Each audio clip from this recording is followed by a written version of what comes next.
Hi everyone, and welcome back to Lions Mane Coons YouTube channel. Today we're going to talk about something that every cat breeder or owner may need to do at some point: vaccines. I know it can seem a little intimidating, but with the right preparation you can vaccinate your kitten safely and effectively. I'm going to take you through each step and offer some tips along the way, especially if you're working with multiple kittens, which we will be doing today. So let's get started.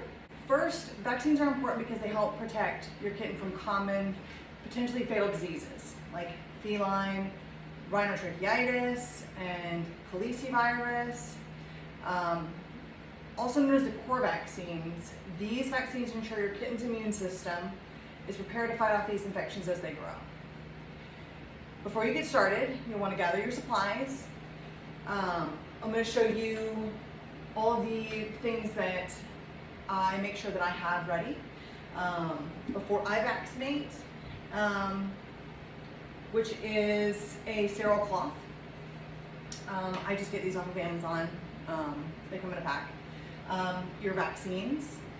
I have a towel. I'm going to show you what I'm going to use that for. And then I have a treat.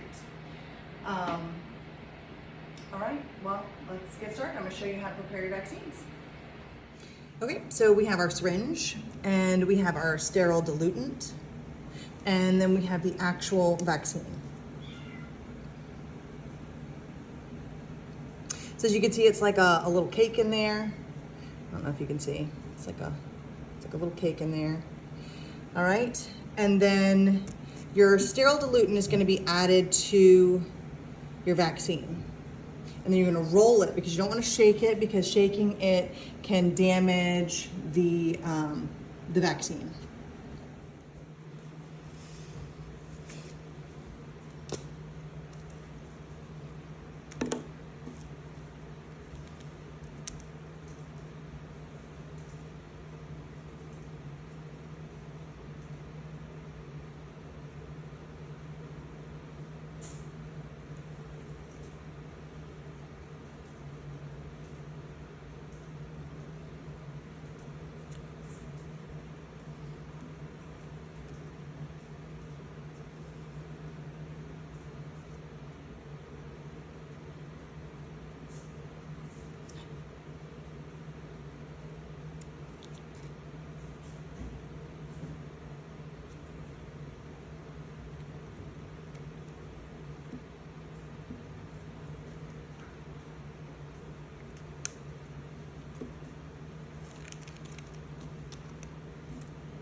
Right, so when you order your vaccines, or if you get them from your veterinarian, they're going to give you just the standard syringe. And it has a very long needle for tiny kittens, and the needle grade is pretty high.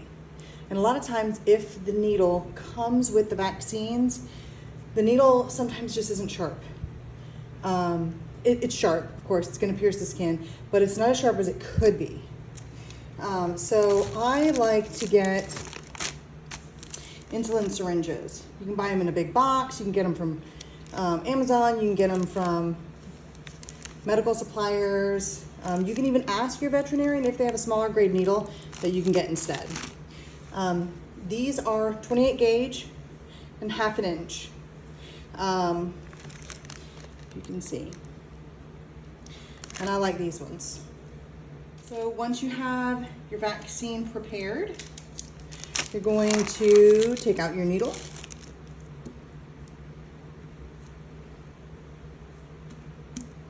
And as you can see, super tiny, but also super sharp, because we don't want to have to prick them again. And you're just going to draw in the vaccine. Of course, my finger's going to cover it. Why not? You're going to want to be patient because it's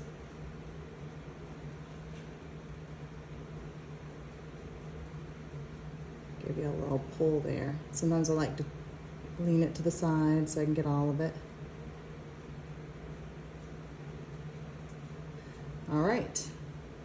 So we're going to tap out the air bubbles, right, if there are any. We don't want any of that in our kitten, and squirt a little bit of it out, and then we can get started. All right. Now this little guy is 8 weeks old. Yeah. And so I am going to do this alone, and so because of that, I use a towel. So I'm going to have my syringe ready, got my treat ready, which I'm going to put on the ground right there for him, and then I'm going to wrap him.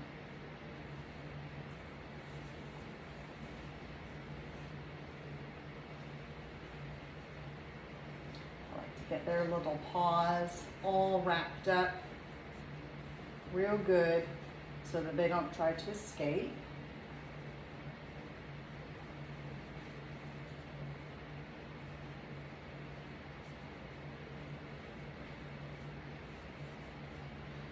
That's exactly what they'll try to do. Look at that already. All right, that's fine. All right, so once I've got him wrapped, I'm gonna do his leg here.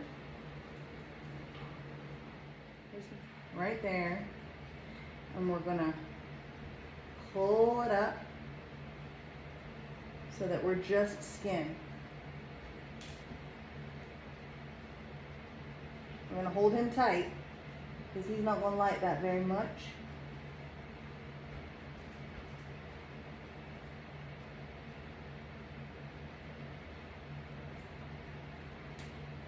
All right. And give him a good rub there. He did so good. All right, and then we're going to show him where his treat is.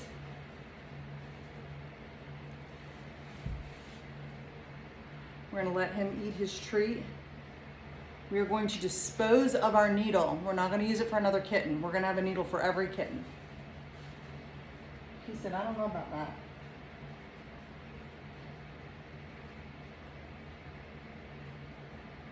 This is not a space that they're normally in, so all of this smells very new to him.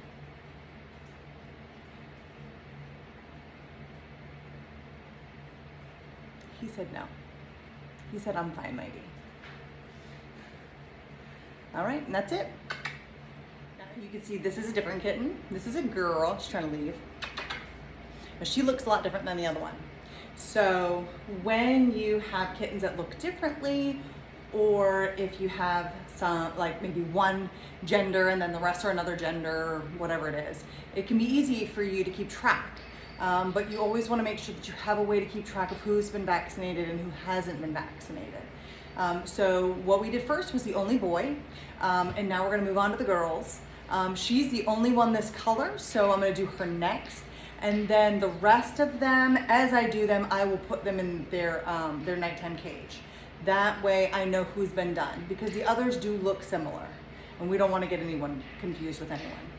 When you're done, you're going to have a lot of things that need to be thrown away.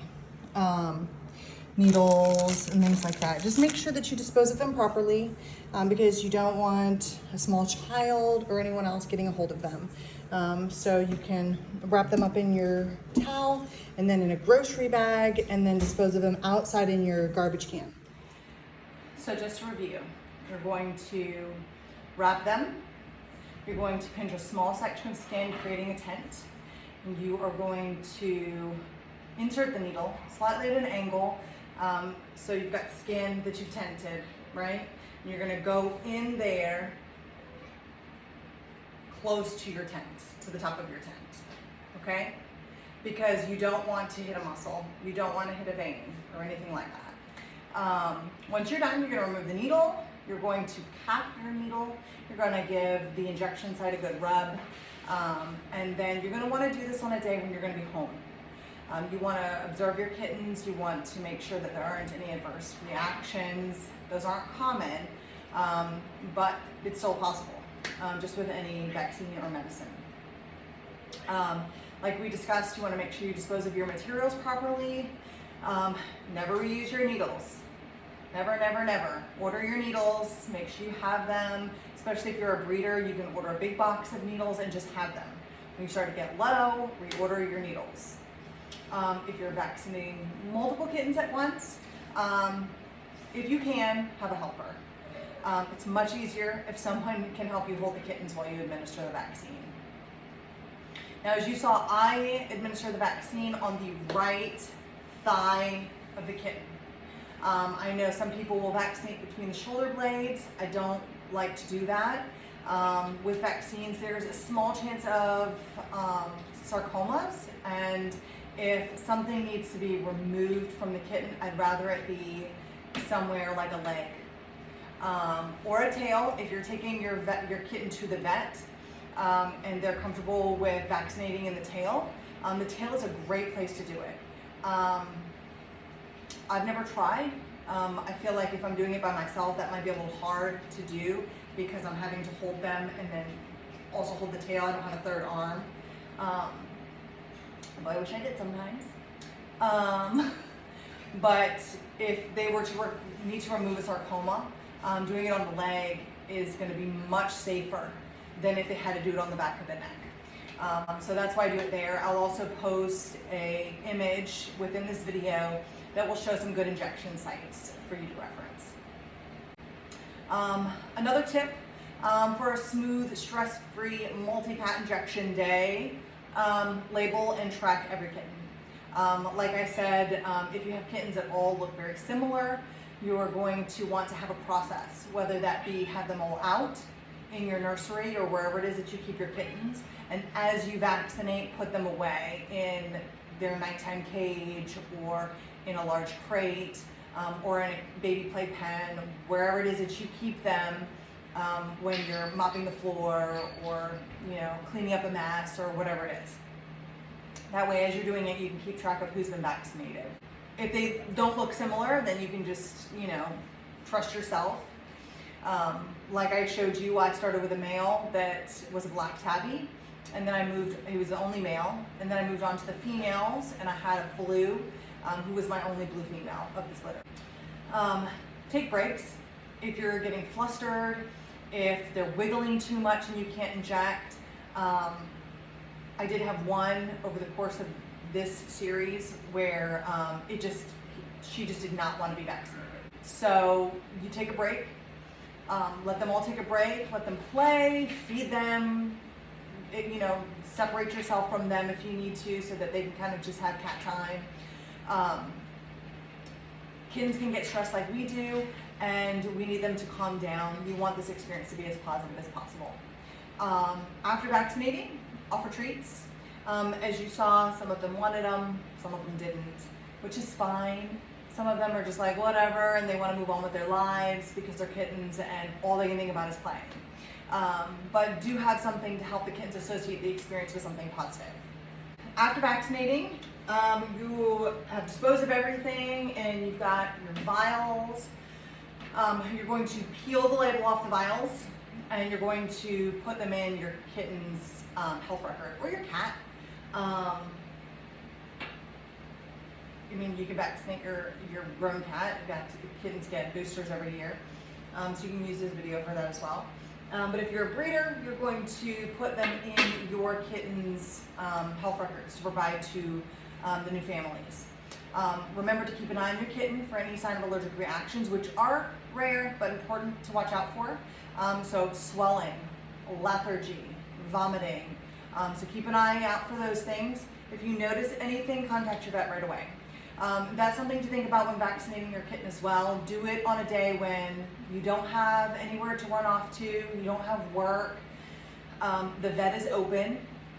So maybe not doing it on a Friday, because if there's an allergic reaction that rolls over into Saturday, you don't want to not have access to a vet. And you also don't want to have to go to an emergency vet and pay ridiculous amounts of money. So early morning is best.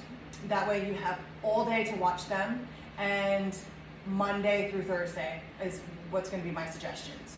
Usually kittens will be a little sleepy or sore or also sore at the injection site.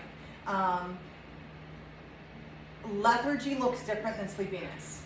Okay, lethargy is where they just cannot stay awake. Their little cat naps are not cat naps. They're like deep sleeping or unable to be roused. Okay, so there's a difference. So pay attention to the difference. If your kittens all start taking their naps, don't freak out. Kittens take naps throughout the day. They may be sore at the injection site. When you inject them on their leg like I did, you might see that they may show that they're like maybe sore, walking. But as long as they're not completely refraining from putting weight on their leg, or it gradually goes away. So those are some things you want to look out for. You want it to gradually go away. You don't want it to be something that sticks around. You don't want it to be something that rolls over into the next day and the next day. All right, so my final thoughts are vaccinating your kittens is an essential part of keeping them healthy and safe and being a good breeder. Okay, you don't want your kittens to go to their new homes without being vaccinated. Then when they go to their new homes, it's a very stressful environment. There may be other animals, and so you don't want them to not have that safeguard. If you have any questions, feel free to reach out to me. You can leave comments, or you can email me. I'm going to leave that in the description as well. Or if it's something serious, something right away, contact your veterinarian, okay? Don't wait. Call them, make sure you have a good relationship with your veterinarian, okay? Thanks for watching. Don't forget to like and subscribe for more tips and advice on keeping your cats healthy and safe. Have a great day. Thanks for watching. Don't forget to like and subscribe for more tips and advice on keeping your cats healthy and safe. Have a great day.